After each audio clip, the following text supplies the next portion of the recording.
నమస్తే the 9 news కి స్వాగతం. కూటమి ప్రభుత్వం గిరిజనులకు మోసం చేస్తూ తప్పుడు ప్రచారాలతో ప్రజలను తప్పుదోవ పట్టిస్తోందని మాజీ ఉప ముఖ్యమంత్రి పీడిక రాజేంద్ర ఆరోపించారు.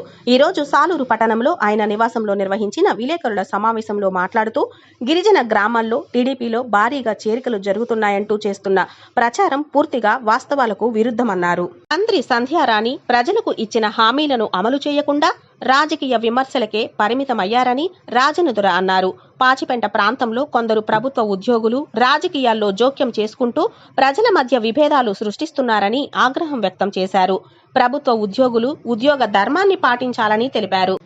ఎవరైతే రాజకీయ నాయకులకు కొమ్ము కాస్తున్నారో వారి పేర్లు డిజిటల్ బుక్ లో నోట్ చేస్తామని, తగిన సమయంలో బుద్ధి చెబుతామని అన్నారు. 10 కోట్లతో వేసిన రోడ్ను సుమారు 2 లక్షలతో బుగ్గు జల్లేసి మేము అప్పుడు చేసింది బాగులేదంటారు.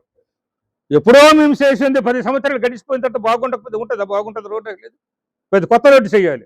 దీనికి ఇప్పుడు బుగ్గు జల్లేసి అవి ఎప్పుడైతే ఓపెనింగ్ చేశారో అదే రోజు అక్కడ గిరిజనులు కమ్యూనిస్టులు ధర్నా కార్యక్రమం చేపట్టారు నాణ్యత లేదని. మా రోడ్ల మీద చెప్తారు నాణ్యత లేని ఎవరు రోజు పేపర్లో వస్తున్నాయి. మా రోడ్ల గురించి మీరు మాట్లాడి రుచి మీరు టౌన్లో ఇప్పుడు మీరు 2 సంవత్సరాలు అయింది కదా, మీరు వచ్చి మీరు టౌన్లో ఏమి అభివృద్ధి చేశారు? ఇప్పుడు మీరు మహిళలకు ఇచ్చిన హామీ ఏమైంది? మహిళ ఆత్మగౌరవం కాపాడతామని చెప్పారే, ఏమైంది? మీరు మహిళలకు ఇచ్చిన గౌరవం నిన్న మొన్న పేపర్లోకి వచ్చింది. మీ కమిషనర్ స్టేట్మెంట్ చెప్పాడు, ఇంత నిధులు శాంక్షన్ కాలేదు అని చెప్పారు ఆయన. మీ మంత్రి గారు హామీ ఇచ్చారు కదా మరుగుదొడ్లు నిర్మిస్తానని, మరి అయిందని నిధులు రాలేదు, అందుకు మీరు చేయలేదని చెప్పారు. టీడీపీ పార్టీ వచ్చిన తర్వాత మొదటి ఎమ్మెల్యే బోయన్ రాజయ్య గారు, ఆయన 2 సార్లు ఎమ్మెల్యే చేశారు టీడీపీలో. మొదట 2 సార్లు చేశారు, అది వేరే, కలపడం లేదు. కాంగ్రెస్లో తర్వాత ఆయన ఇండిపెండెంట్గా చేశారు, అది నేను కలపడం లేదు. ఇంకొక జనతా పార్టీలో చేశారు 5 సార్లు ఎమ్మెల్యే, అవి నేను కలపడం లేదు.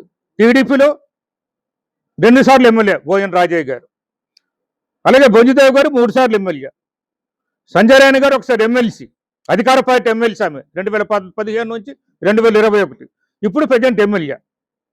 ఈ రోజు వరకు వీళ్ళు పాలించిన టైం ఎంత? 2026 జూన్ వరకు ఎంత అంటే 27 సంవత్సరాలు వీరు పాలించారు. అయితే టీడీపీ ఎమ్మెల్యేలు పాలించారు. టీడీపీ ఎమ్మెల్యేలు సాలూరు నియోజకవర్గానికి ప్రాతినిధ్యం వహించారు. పాలించారు అనుకోకపోతే ప్రాతినిధ్యం వహించారు 27 సంవత్సరాలు వీళ్ళు. అలాగే అంటే ఎవరిటువంటి వారు ప్రజలు కాలమే నిర్ణయిస్తుంది. ఇక్కడ సంచారాన్ని ఎటువంటి వారు, రాజేంద్ర ఎటువంటి వారు, రాజేంద్ర కుటుంబం ఎటువంటిదో, సంచారాన్ని కుటుంబం ఎటువంటిదో, అలాగే మా నాయకులు నాతో ఉన్న కార్యకర్తలు ఎటువంటి వాళ్ళు, ఆ వెనకత్తలు ఉన్న నాయకులు కార్యకర్తలు ఎటువంటి వాళ్ళు, కాలము ప్రజలే నిర్ణయిస్తారు. అందువల్లే ఈ సమావేశం ఈరోజు పెట్టాం కాబట్టి అందరూ మాటలు విన్న విలేకరు మిత్రులకు, మా స్నేహితులు, మా సహోదరులు, మా మాజీ సర్పంచులు, మా ప్రజెంట్ ఎంపీటీసీలు, అలాగే ఎంపీపీ, మా మండల అధ్యక్షులు, పార్టీ పెద్దలందరూ ఇక్కడికి వచ్చారు ఉన్నారు. వీళ్ళందరూ మాటలు కూడా మీరు ఓపికతో విన్నందుకు అందరికి కూడా పేరు పేరున కృతజ్ఞత తెలియజేసుకుంటున్నాను.